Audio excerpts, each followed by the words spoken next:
Good evening, Patrick, Jesse, and the guys. Hope you're all watching this. It's super exciting. This is me just kind of giving you orientation, letting you know that I'm actually in your basement. There's the clean outs. We start off as cast iron. Push through, get oriented here a little bit. There we go. And rolling along.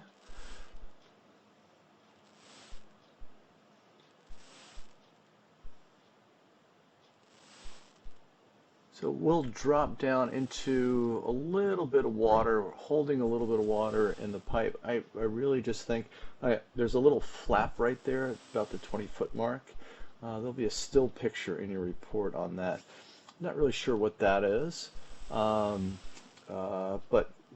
when you get the pipe clean, hopefully that clears whatever that is out. So the drips right there, that is coming from the basement bathroom sink.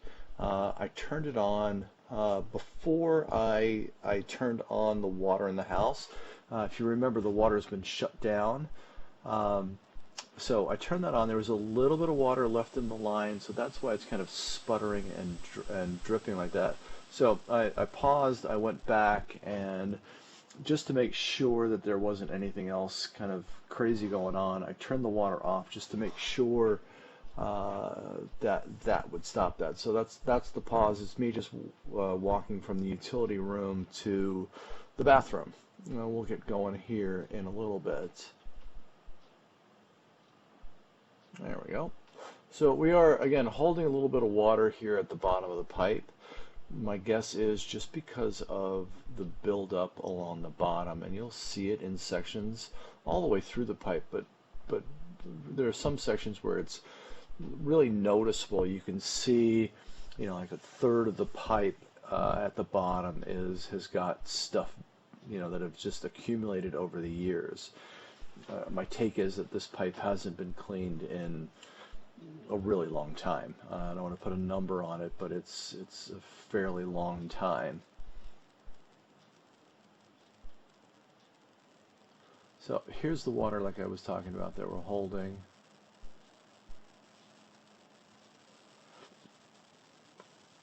This will clear up a little bit as we get a little bit further along.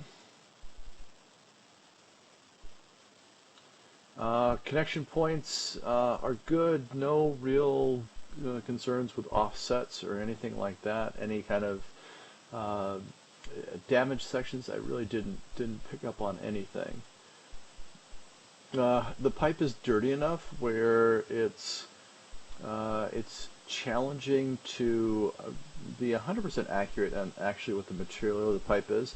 I believe that we're still in cast iron.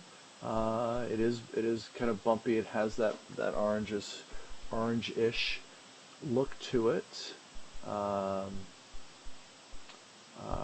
There's no real root growth coming in, so I would imagine that we are still in cast iron. And again, you can see the mass of stuff, like right there. I mean, that was nearly half the pipe was covered with whatever that is. Again, it's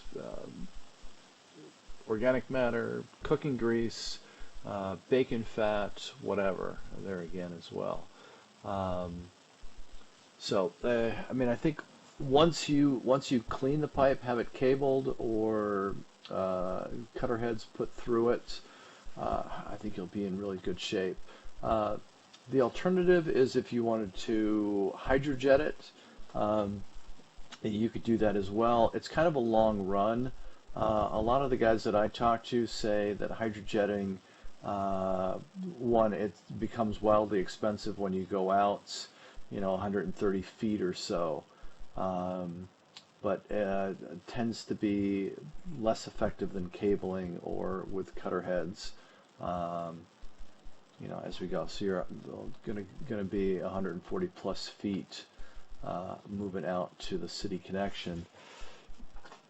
Just running a cable through there or cutter heads is probably the best thing to do.